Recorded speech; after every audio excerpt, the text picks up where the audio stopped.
Right details చూద్దాం. Congress MLA Komatireddy Rajagopal Reddy సొంత పార్టీకి వరుస షాక్లు ఇస్తున్నారు.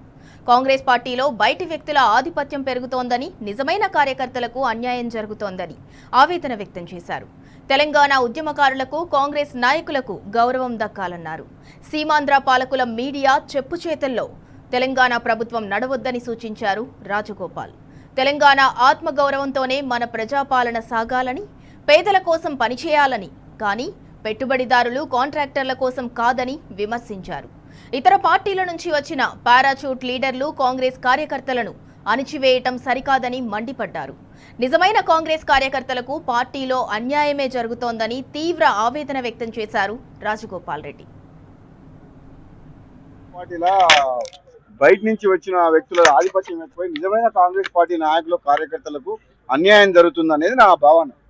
రెండోది, నిజంగా కాంగ్రెస్ పార్టీ ప్రజాపాలన వచ్చింది కదా, ప్రజాపాలన వచ్చినప్పుడు తెలంగాణ ఉద్యమకారులను కానీ, కాంగ్రెస్ పార్టీ నాయకులను కానీ, మొదటి నుంచి వచ్చిన వాళ్ళకు కూడా గౌరవం దక్కాలనేది, ఈ ప్రభుత్వంలో వాళ్ళకు కూడా సముచిత గౌరవం కల్పించాలని చెప్పి నా భావన.